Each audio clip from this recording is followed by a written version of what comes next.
Kung meron ka nga 3, 5, 10, or lagpas pa na pinag-uutangan na online lending app na halos lahat ng sahod mo ay dyan na napupunta para mabayaran yung utang mo, panoorin mo tong video na to hanggang sa dulo. Dahil baka yung mga ginagawa mo ang dahilan nga kung bakit hindi ka makalaya-laya sa utang. Sa video nga na ito, ay pag-uusapan natin kung paano ka nga ba makakalaya sa utang. At meron ka nga 5 bagay na kailangan mong simulan para matapos yung cycle ng utang mo. Bago tayo magsimula, this video is for educational purposes only. Kaya kung meron kang legal concern, magpa-consult ka sa professional. Kailangan mong gawin ay huwag ka nga magta-tapal system. At ano nga ba ang tapal system? Ang tapal system nga ay maglo-loan ka sa ibang lending app para mabayaran yung isa pang utang mo sa lending app. Mangungutang ka na naman kay lending app letter C para mabayaran yung utang mo kay lending B. So, nagkakapatong-patong na. Hindi napabawasan yung utang mo. Akala mo lang nakakabawas ka, pero ang totoo niyan,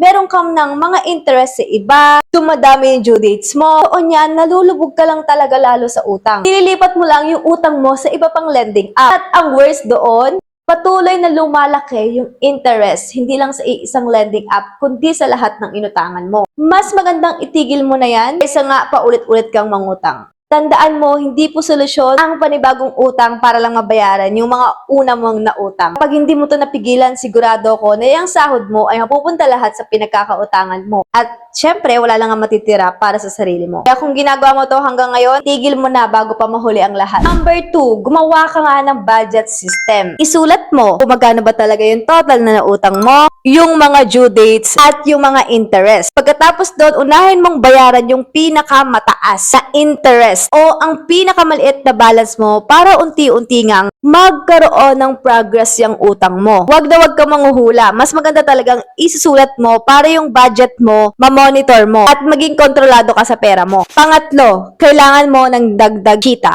Yes. Kung ang sahod mo nga ay napupunta lang lahat sa utang mo, pwede ka magbenta online, pwede ka mag-affiliate, pwede ka mag-content creation, magbenta ng mga gamit na hindi mo na ginagamit, kahit anong sideline, gumawa ka ng paraan. Kahit paunti-unti yan, I swear, makakabangon ka. Next, tigilan mo nga ang impulsive buying. Minsan, nangungutang ka para lang ipambili to sa mga online shopping, like mga Lazada, Shopee, TikTok, or kung saan pa. Yung iba naman, napupunta lang sa mga pagkakape, pakikipag-date, na hindi mo naman pera yon, inutang mo po yon. Mangungutang ka lang kapag talagang wala ka lang mahirapan, tapos emergency needs siya. For example, nagkaroon kayo ng emergency bills, nagkaroon kayo ng hospital bills na wag naman sana. Needs muna bago wants. Gumamit ka ng 24-hour rule. I-add to cart mo muna yung, kunyari, sapatos yung bibilin mo. Add to cart mo muna. After ng 24 hours, hindi mo na gusto yung binibili mo.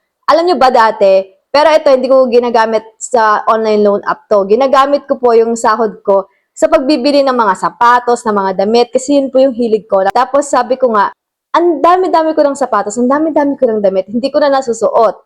Yung mga dati pa din yung mga sapatos na sinusuot ko. Kaya ngayon, tinigil ko na yung mga pagbili-bili ng ganyan. Kung may magugustuhan man ako, i-add to cart ko. Tapos, ayun, kinabukasan, sasabihin ko sa sarili ko, hindi ko na pala siya kailangan. Pag-isipan mo muna yung mga bagay-bagay. At ang panghuli nga, wag na wag kang magpapatrap sa renewal trap. Ano ba yung renewal trap? For example, nanghiram ka ng 50,000.